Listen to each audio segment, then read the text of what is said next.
So hello everyone, कैसे हैं आप सभी लोग। Welcome back to our AIIMS CRE series, जिसमें हम लोग एम्स के जो भी प्रीवियस ईयर क्वेश्चंस थे, जो एम्स फार्मासिस्ट के इंडिविजुअल एग्जाम्स हुए थे, उसके प्रीवियस ईयर क्वेश्चंस पे हम डिस्कशन कर रहे हैं डिटेल्ड एक्सप्लेनेशन के साथ। ये जो सीरीज है, इसका ये वाला जो पार्ट है वो होगा एम्स रायपुर का पार्ट 3।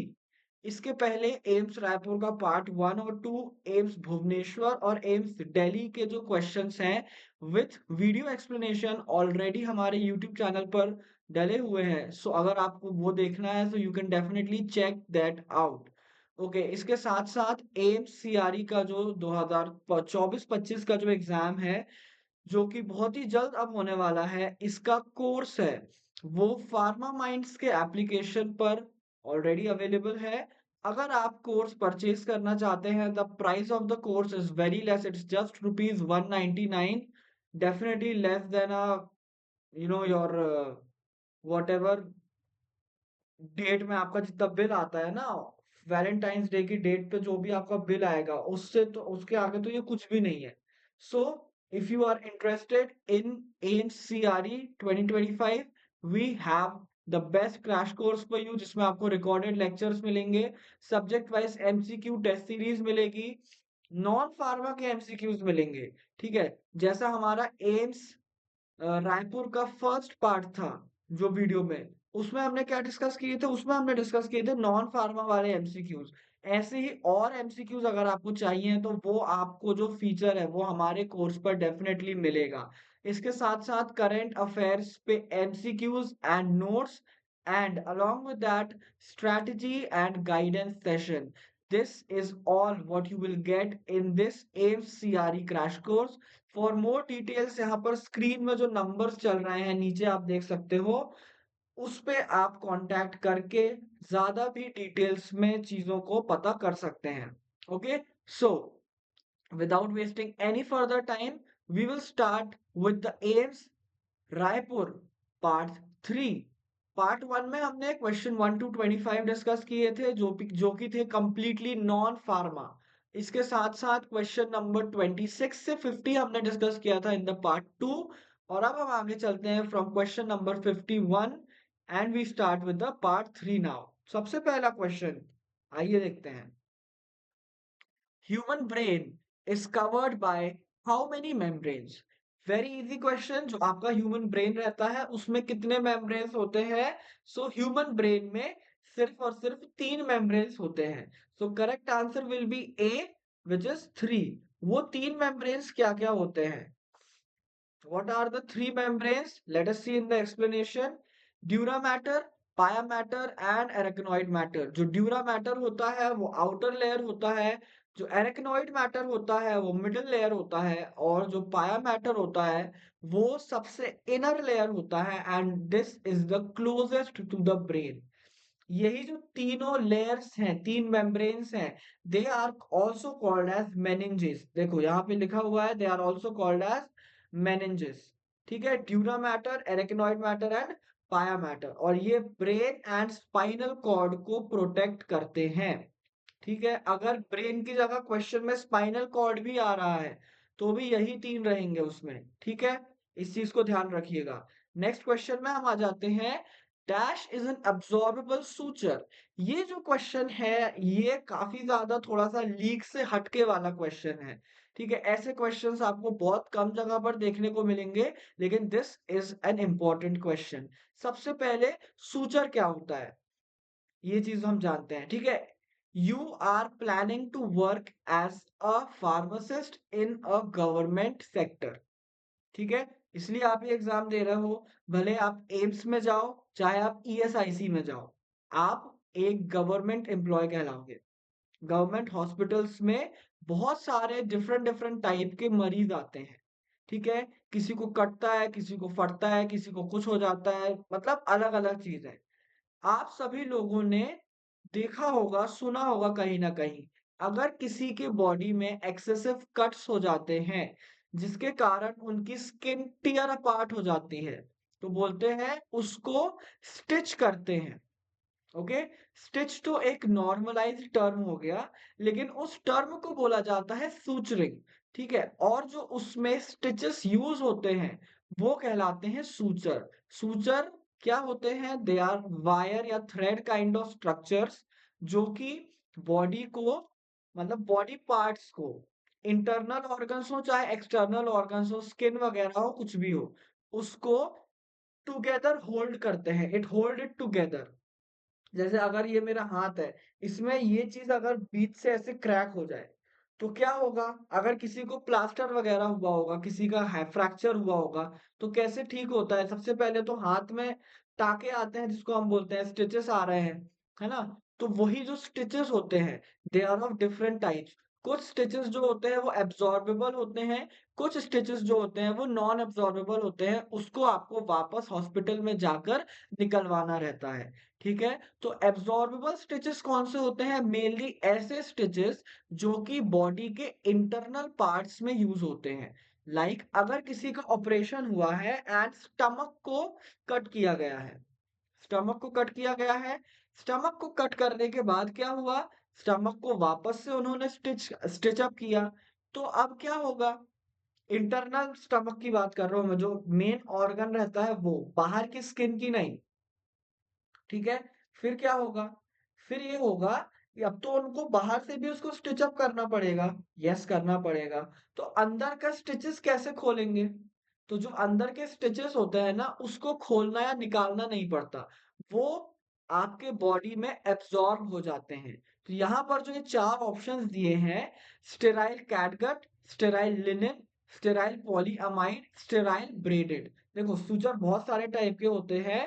कैटगट होता है, वाइग्रल होता है, बीबी सिल्क होता है, इसके साथ साथ पॉलीअमाइड, पॉली गैलेक्टिन होता है, इसके साथ साथ ना, मतलब, और ये जो इतने टाइप्स बताए ना, इसके भी सब टाइप्स होते हैं। एक होता है राउंड बॉडी, एक होता है कर्व्ड।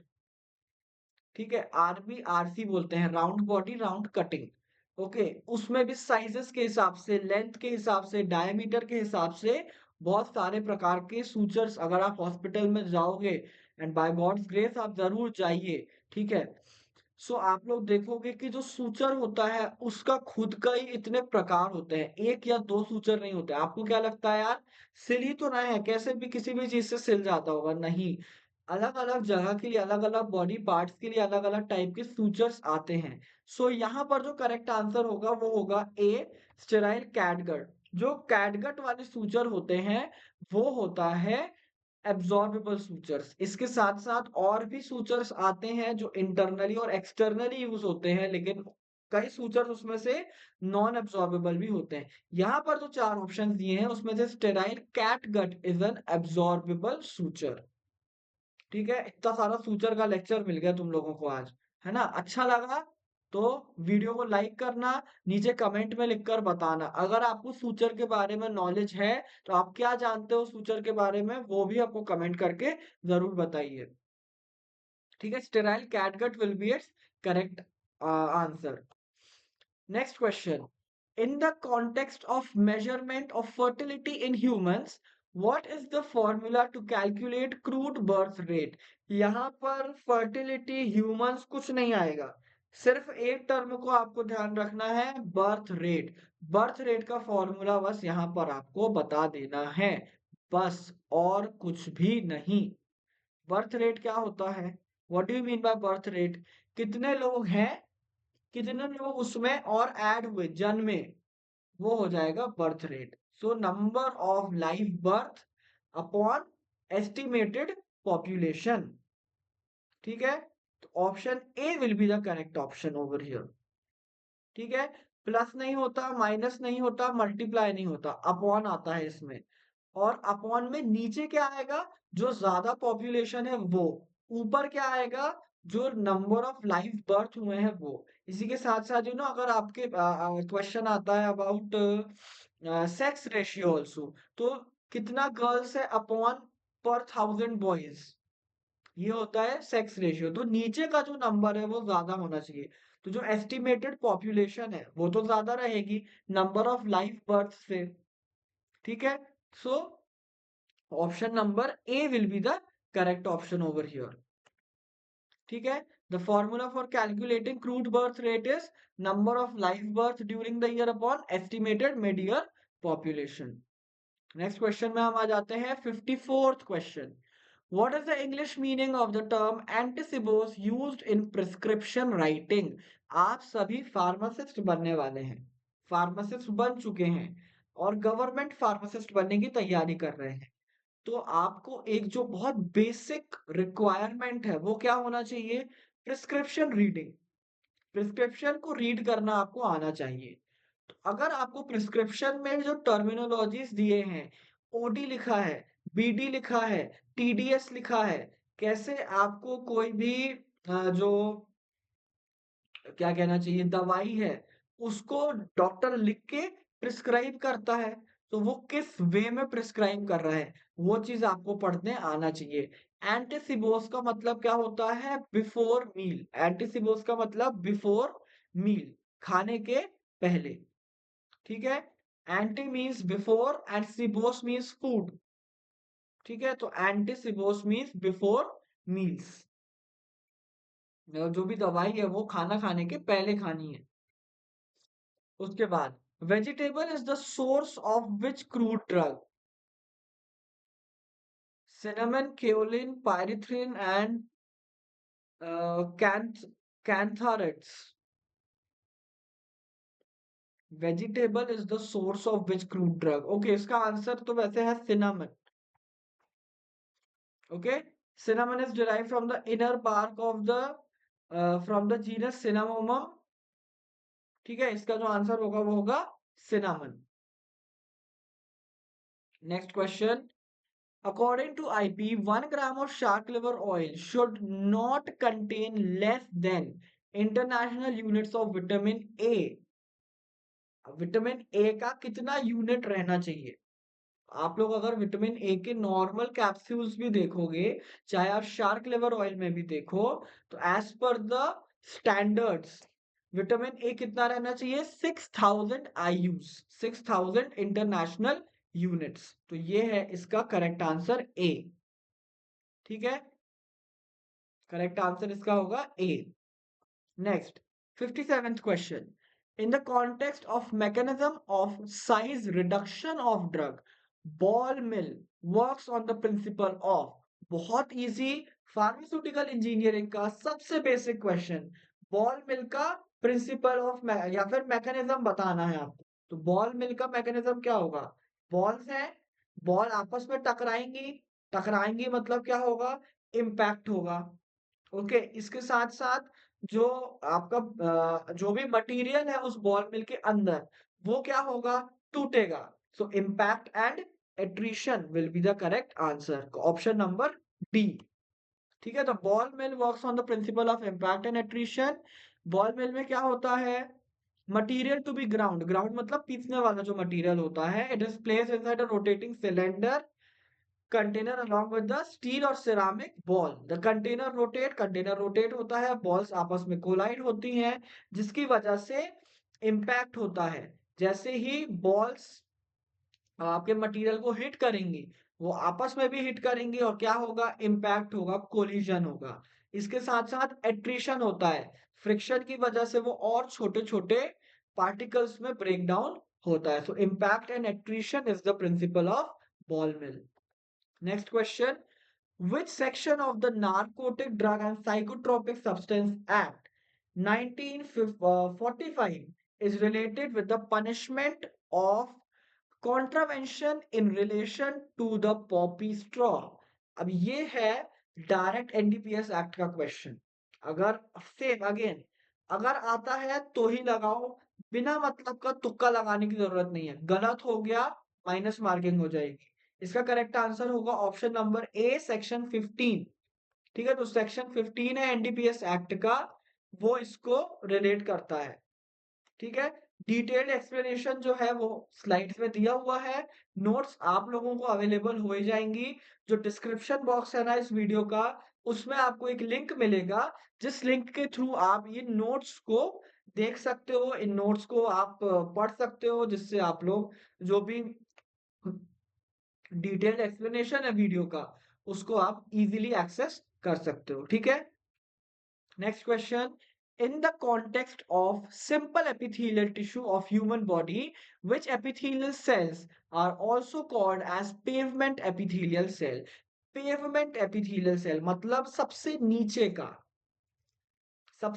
का एपिथेलियल सेल। सबसे नीचे एपिथेलियल सेल में कौन सा एपिथेलियम होता है? तो आप लोगों ने एचपी में टिश्यूज में पढ़ा होगा, स्क्वैमस एपिथेलियम सबसे बेस मतलब पेवमेंट बोलते हैं ना जिसको, तो वो स्क्वैमस एपिथेलियम होगा सबसे बेस वाला। ठीक है, तो ए ऑप्शन इसका करेक्ट होगा, स्क्वैमस एपिथेलियल सेल्स। ओके, इनका जो अरेंजमेंट है वो पेवमेंट स्टोन की तरह रहता है। ये कहाँ पर रहती हैं? ये भी अच्छे इंपॉर्टेंट चीज दी हुई है यहाँ पे। ये कहाँ पर आपको पाई जाएंगी? The lining of blood vessels, endothelium and air sacs of the lungs, जो कि एल्वियोलाई होते हैं। ठीक है, एल्वियोलाई में स्क्वैमस एपिथेलियम आपको देखने को मिलेगा। ये सेल्स कैसे होते हैं? They are flat, thin and closely packed. Next question. In the context of classification of amino acid, which of the pair is correct? More number of amino group than carboxyl group, acidic amino acid. More number of carboxyl group than amino group, basic amino acid. मतलब इस question में basically क्या दिया हुआ है, अगर एक amino acid में अमीनो ग्रुप ज्यादा रहेगा देन कार्बोक्सिल, तो क्या वो एसिडिक अमीनो एसिड रहेगा? यार कार्बोक्सिलिक एसिड अगर कम है तो एसिडिक अमीनो एसिड कैसे हो सकता है? ये ऑप्शन तो बिल्कुल भी गलत है। मोर नंबर ऑफ कार्बोक्सिल ग्रुप, अच्छा अब अगर कार्बोक्सिल ग्रुप ज्यादा है तो वो बेसिक नहीं होगा, अगर कार्बोक्सिल ग्रुप ज्यादा हो गया तो वो एसिडिक हो जाएगा। तो ये भी ऑप्शन गलत है। सो इसका करेक्ट आंसर होगा डी। वन और टू दोनों ही रॉन्ग है। क्या होना चाहिए? अगर मोर नंबर ऑफ अमीनो ग्रुप है देन कार्बोक्सिल तो बेसिक अमीनो एसिड, और मोर नंबर ऑफ कार्बोक्सिल ग्रुप है देन अमीनो ग्रुप तो फिर एसिडिक अमीनो एसिड। ठीक है, ये होना चाहिए इसका करेक्ट, लेकिन दोनों ही ऑप्शंस यहाँ पर गलत दिए हुए हैं, तो ऑप्शन डी होगा इसका। ठीक है ना, ये option D.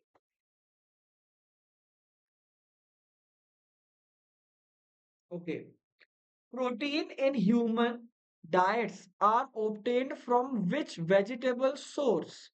Legumes, serial, fruit. Protein कहाँ से मिलता है? लेग्यूम से मिलता है, हाँ जी बिल्कुल मिलता है। बिल्कुल मिलता है, लेग्यूमिनस प्लांट से आपको प्रोटीन भर भर के मिलता है। सीरियल से हाँ थोड़ा बहुत तो मिलता है। फ्रूट्स से भी थोड़ा बहुत मिलता है, कुछ फ्रूट्स है like no protein rich food. आजकल के ट्रेंडिंग फ्रूट्स, कौन सा फ्रूट आजकल सबसे ज्यादा ट्रेंडिंग में है?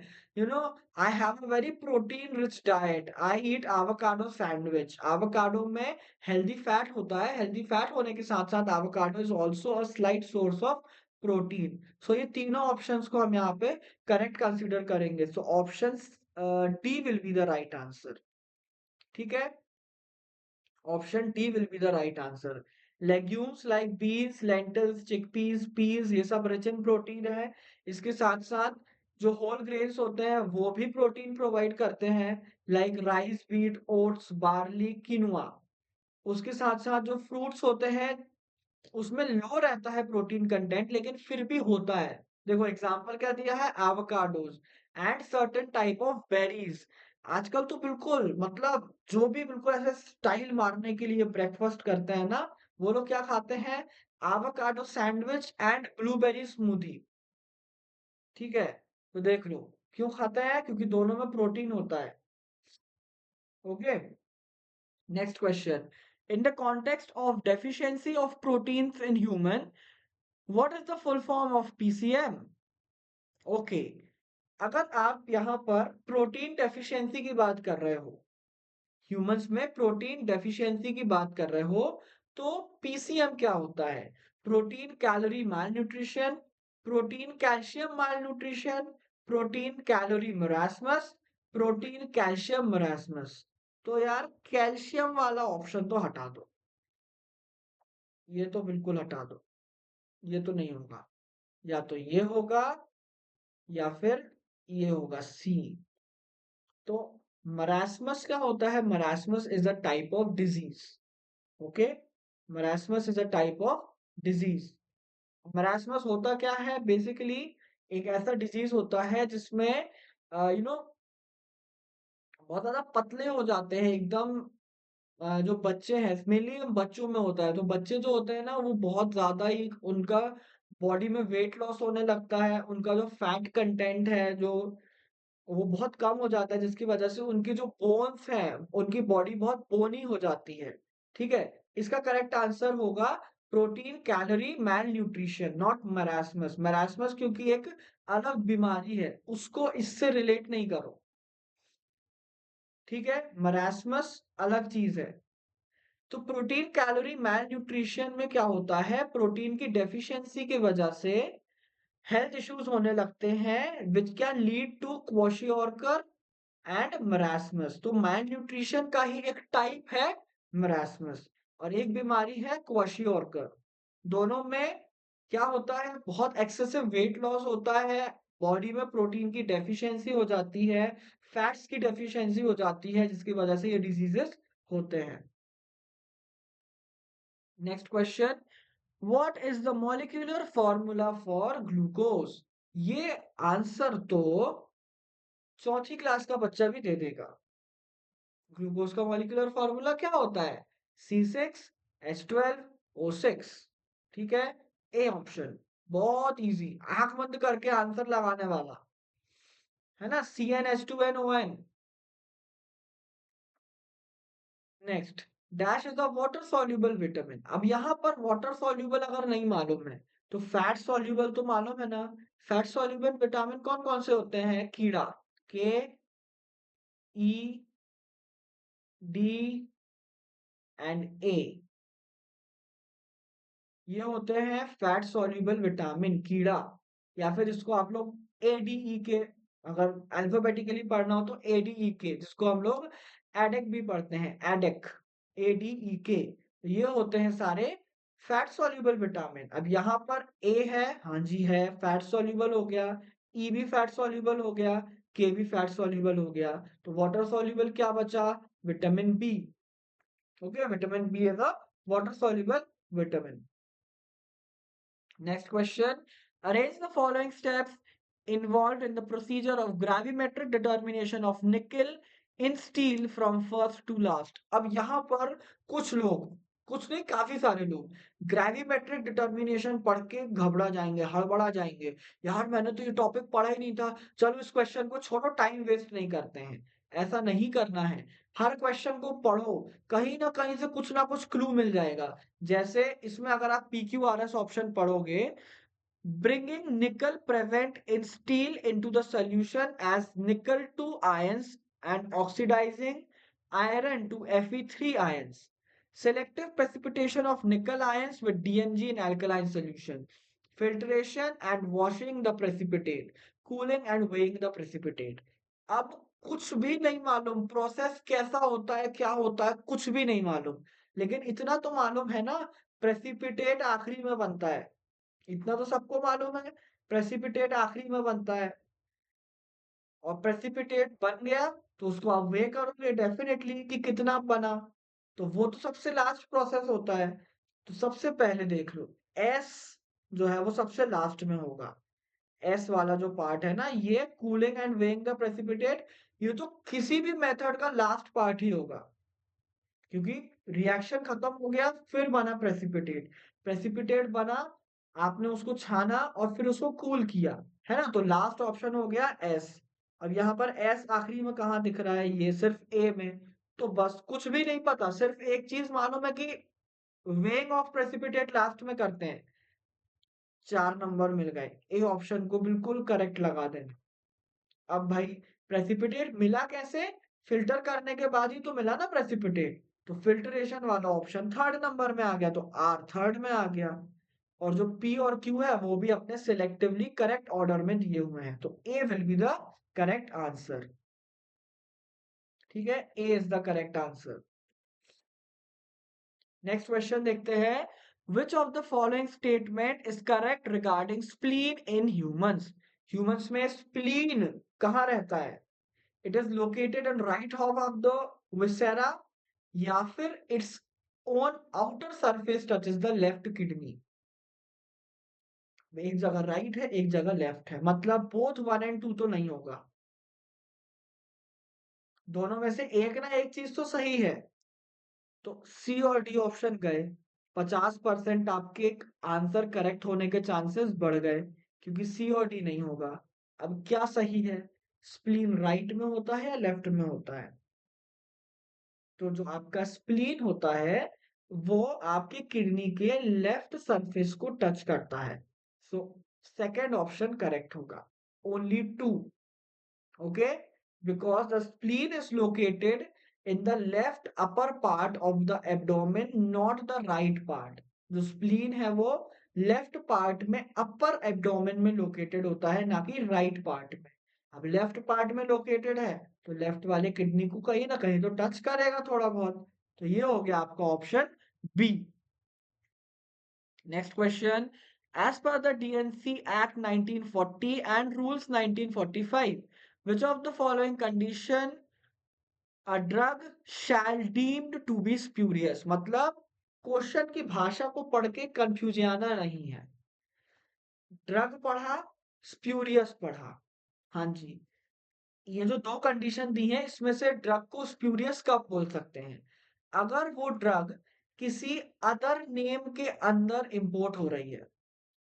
बोल रहे हो पैरासिटामॉल, ला रहे हो एजिथ्रोमाइसिन, तो क्या वो स्प्यूरियस होगी? हाँ जी होगी। If it purports to be the product of a manufacturer of whom it is truly not। बोल रहे हो कि ये अंबानी की दवाई है, लेकिन ला रहे हो अडानी की दवाई, तो क्या वो स्प्यूरियस कहलाएगी? हाँ जी, फिर भी वो स्प्यूरियस कहलाएगी। तो दोनों कंडीशंस में आप ड्रग को स्प्यूरियस बोलोगे। सो ओनली 1 एंड 2, मतलब सी ऑप्शन, इसमें ओनली नहीं होना चाहिए, 1 एंड 2 बोथ होना चाहिए। 1 एंड 2 बोथ, ये करेक्ट है। ठीक है, दोनों ही कंडीशंस में आपका जो ड्रग है वो स्प्यूरियस कहलाएगा। चाहे आप गलत ड्रग को इंपोर्ट कर रहे हो, चाहे आप गलत मैन्युफैक्चरर के नाम पे ड्रग को इंपोर्ट कर रहे हो, दोनों कंडीशंस में स्प्यूरियस कहलाता है drug. Next question. Which is the part of prescription contains prescriber's direction to the pharmacist regarding the dosage form to be prepared and number of doses to be dispensed? Subscription, inscription, superscription या signature? देखो, फिर से आप pharmacist बनने वाले हो, government hospitals में काम करने वाले हो, आपको प्रिस्क्रिप्शन पर्चा पढ़ते आना चाहिए।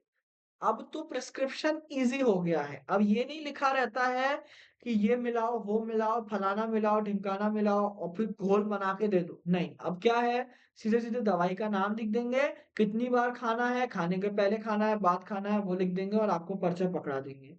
तो ये चीजें कि कौन सा डोजेज फॉर्म होना चाहिए क्या। देखो, आप लोग कभी भी देखोगे ना, प्रिस्क्रिप्शन पढ़ोगे, तो अगर डॉक्टर ने आपको सिंपल पैरासिटामॉल भी प्रिस्क्राइब करी है तो वो हमेशा लिखेंगे tab paracetamol.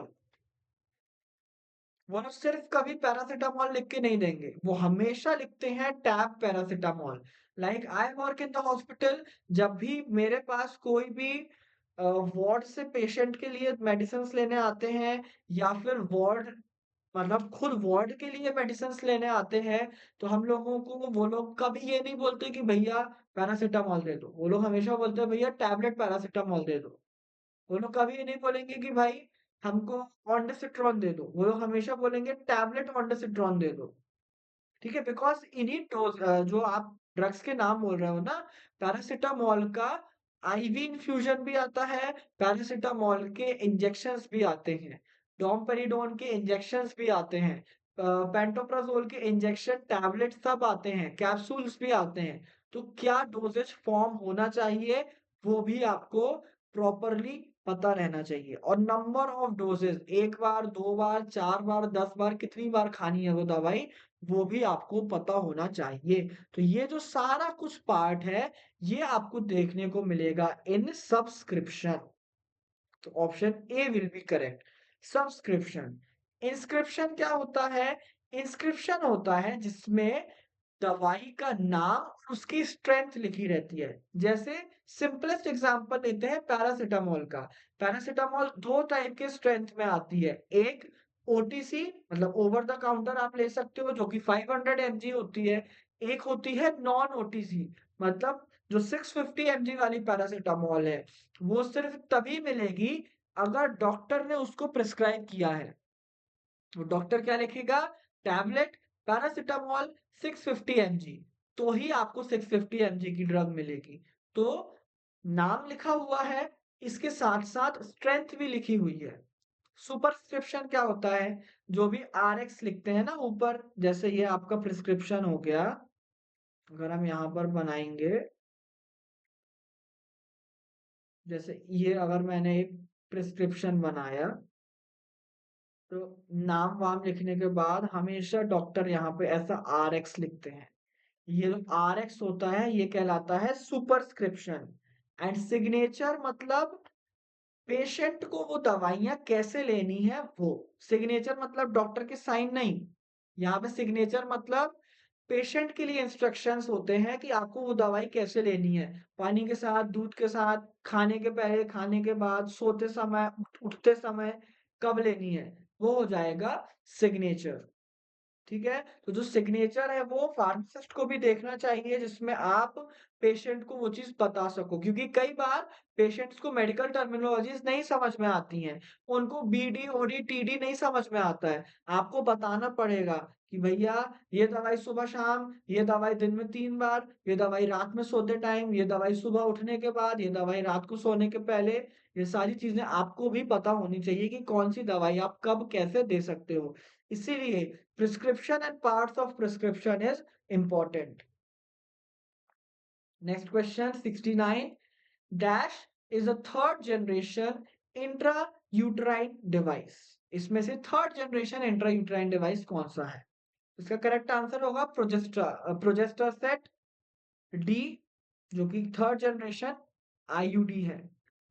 Okay, progestasert is a third generation intrauterine device that contains the hormone progesterone. It releases the hormone gradually to provide long-term contraception by thickening the cervical mucus, thinning the uterine lining, inhibiting ovulation. ये पूरा आपको प्रोजेस्टासर्ट का mechanism of action बता दिया गया कि वो कैसे वर्क करता है। क्या करता है? लॉन्ग टर्म कॉन्ट्रासेप्शन कॉज करता है। कैसे? सर्विकल म्यूकस को थिक करके, जो यूट्रस की इनर लाइनिंग होती है उसको थिन करके। इस वजह से ओव्यूलेशन इनहिबिट होता है। जो आपका लिपिज लूप होता है वो फर्स्ट जनरेशन आईयूडी है। ठीक है? इसमें कोई हार्मोन नहीं होता, ये सिर्फ़ एक ऐसा लूप शेप्ड कॉन्ट्रासेप्टिव होता है। लूप मतलब ऐसा-ऐसा साँप जैसा रहेगा देखो, ऐसा-ऐसा रहेगा, ठीक है? Lippes loop. इसके साथ-साथ जो कॉपर टी है, वो सेकंड जनरेशन कहलाता है। सेकंड जनरेशन में कॉपर टी होता है which is used to provide pregnancy sorry, which is used to prevent pregnancy, not provide, which is used to prevent pregnancy. It does not, इसमें भी कोई हार्मोन नहीं होता, लेकिन इसमें कॉपर आयंस होते हैं जो कि आपके स्पर्म के लिए टॉक्सिक होते हैं। साथ ही साथ जो नोवा 7 होता है, it is a intrauterine device, but ये थर्ड जनरेशन के अंडर में नहीं आता। तो आपका ऑप्शन क्या हो गया? प्रोजेस्टासर्ट, जो कि एक थर्ड जनरेशन इंट्रायूट्राइन डिवाइस है। Next question number 70. In context with human heart, which of the following statement is correct? बहुत ही easy question. First sound is love, second sound is dub. दोनों बिल्कुल सही हैं। ये तो आप लोगों ने भी बचपन से पढ़ते हुए आए हो कि जो हार्ट में साउंड आपको देखने को मिलता है वो कैसा होता है? Lub dub, lub dub, lub dub. तो first sound lub, second sound dub. बिल्कुल करेक्ट है। हाँ, ये देख लो कि ये जो साउंड है वो कैसे बनता है। The first heart sound, often referred to as love, occurs when the atrioventricular valves मतलब mitral valve और tricuspid valve बंद होते हैं। सिस्टोलिक बोलते हैं ना आप जिसको, सिस्टोल होता है जब। और डब कब होता है? जब डायस्टोल होता है, जब आपका सेमिलुनर वॉल्व्स मतलब एओर्टिक और पल्मोनरी वॉल्व्स क्लोज होते हैं, तब डायस्टोल होता है। ठीक है? वो पूरा हार्ट वार्ट का आपको सब पता होगा, ठीक है? सिस्टोल, डायस्टोल मालूम है सबको, तो बस ये याद रखना कि जब सिस्टोल होता है तब लब, डायस्टोल होता है जब dub. Next, 71st question. Which of the following is the method of adulteration of the drug? Replacement by exhausted drug, substitution by artificially manufactured substitutes. बहुत ही आसान क्वेश्चन। अगर आप किसी भी ओरिजिनल ड्रग को एग्जॉस्टेड ड्रग मतलब ऐसा ड्रग जिसका केमिकल कॉन्स्टिट्यूएंट पहले से ही निकाल लिया गया हो, उसको बोलोगे एग्जॉस्टेड ड्रग। अगर आप उससे रिप्लेस करते हो तो क्या वो अडल्ट्रेशन कहलाएगा? तो हाँ जी, बिल्कुल अडल्ट्रेशन कहलाएगा। आर्टिफिशियली मैन्युफैक्चर्ड चीजों से अगर आप उसको सब्स्टिट्यूट करते हो तो ये भी अडल्ट्रेशन। तो option C will be correct, both 1 and 2। ठीक है, 1 एंड 2 बोथ। Okay, next 72nd question. In the context of carminatives and gastrointestinal regulators, which statement is correct regarding coriander? Coriander मतलब धना या धनिया। The color is yellowish to brown. Yes, बिल्कुल सही। Coriander का कलर येलोइश ब्राउन से brown type का ही होता है। It's order is not aromatic. ये क्या बात लिखी है भाई? इसमें तो एरोमेटिक होता है ना, तभी तो ये वोलेटाइल ऑयल की कैटेगरी में आता है ना? एरोमेटिक तो होता है। अगर आप धनिया का बॉक्स खोलोगे तो आपको धनिया की स्मेल आएगी, एरोमा आएगा। यस, तो only first option is correct, A. Only first option is correct. ठीक है, बिकॉज कोरिएंडर में उसकी कैरेक्टरिस्टिक स्मेल होती है। और जितने भी हमारे संकल्प बैच वाले बच्चे हैं, सब लोग नीचे कमेंट में लिख के बताएंगे, और संकल्प बैच वाले नहीं हो तो भी नीचे कमेंट में लिख के बताना कोरिएंडर की कैरेक्टरिस्टिक स्मेल किस कंपाउंड की वजह से होती है। हर किसी को ये कमेंट नीचे देना है, कोरिएंडर की जो कैरेक्टरिस्टिक स्मेल है वो किस कंपाउंड की वजह से होती है। बहुत ही इजी है, मैं 10 बार बता चुका हूँ सबको ये चीज क्लास में। Which of the following statement is correct? Next question है ये, regarding the abnormal curves of vertebral column in humans. Kyphosis is an exaggeration of the lumbar curve of vertebral column. Lordosis is an exaggeration of thoracic curve of vertebral column. ठीक है, दोनों ही statements गलत हैं। अगर ये interchanged होते तो ये सही होते। जो काइफोसिस होता है वो थोरैसिक कर्व के कारण होता है, और जो लॉर्डोसिस होता है वो लंबर कर्व के कारण होता है। ठीक है, कैसे याद रखना? L for lordosis, L for lumbar curve. ठीक है, so neither 1 nor 2। Option number D होगा यहाँ पे। ऑप्शन नंबर कौन सा होगा यहाँ पे? डी, लास्ट वाला, ये डी। ठीक है, जो लंबर कर्व है उसकी वजह से होता है लॉर्डोसिस, और जो क्या बोलना चाहिए, आपका थोरैसिक कर्व है उसकी वजह से होता है काइफोसिस। ठीक है, next 74th question, second last question. The A peptide chain of insulin is composed of how many amino acid residue? बहुत ही आसान, आंख बंद करके आंसर लगा देना, 21, 21। जो आपका इंसुलिन की ए चेन होती है उसमें 21 अमीनो एसिड्स होते हैं, और जो बी चेन होती है उसमें 30 अमीनो एसिड होते हैं। मतलब कुल मिला के पूरे इंसुलिन में कितने अमीनो एसिड हुए? 51। तो करेक्ट ऑप्शन क्या होगा इसका? डी, 21। ठीक है, ए चेन में 21, बी चेन में कितना होता है? 30 अमीनो एसिड। और यहाँ पर जो है डाइसल्फाइड बॉन्ड से ये लिंक्ड होती है चेन। ठीक है, आप देख सकते हो डाइसल्फाइड बॉन्ड्स लगे हुए हैं। डाइसल्फाइड बॉन्ड से ये चेन जो है वो लिंक्ड होती हैं। Last question, balsam of tolu contains what percentage free cinnamic acid? तो जो बाल्सम ऑफ टोलू होता है उसमें 12 to 15% of free cinnamic acid होता है। तो ऑप्शन सी करेक्ट होगा यहाँ। ठीक है, सी ऑप्शन इज करेक्ट। ठीक है, जो बाल्सम ऑफ टोलू होता है उसको जो बायोलॉजिकल सोर्स है वो होगा मायरोजोलॉन बाल्समम। ठीक है, इसमें जो सिनेमिक एसिड होगा वो 12 to 15% होता है, ना सी ऑप्शन करेक्ट होगा। इसी के साथ साथ we are done with the 75 questions of AIIMS Raipur. आपने 75 में से कितने क्वेश्चंस अटेंड किए, कितने क्वेश्चंस सही हुए? पार्ट 1 के 25, 2 के 25 और 3 के 25 मिलाकर के नीचे कमेंट बॉक्स में आप सभी को कमेंट करके बताना है आपने 75 क्वेश्चंस पूरे कर लिए हैं या नहीं और 75 में से आपके कितने सवाल सही गए हैं। ठीक है? Because it will boost your confidence that yes, you are going on the right track, you are preparing for the correct examination and you are going to nail this examination. इसी मोटिवेशन के साथ, इसी जोश के साथ पढ़ाई अपनी जारी रखिएगा। मिलता हूँ मैं आपको अगले वीडियो में last part, part 4 of AIIMS Raipur test series which is your question number 76 to question number 100। आपकी सेंचुरी पूरी होने वाली है। सिर्फ एक वीडियो की देर है जिसमें आप पूरे 100 क्वेश्चंस को सॉल्व कर लोगे। साथ ही साथ इसी सीरीज का कंटिन्यूएशन भी आपको आगे देखने को मिलेगा। पहले से जैसे एम्स न्यू दिल्ली, एक भुवनेश्वर के क्वेश्चंस आ रहे हैं, ये एम्स रायपुर का है। आगे आपको देखने को मिलेंगे एम्स पटना के क्वेश्चंस। तो छोड़कर नहीं जाना है।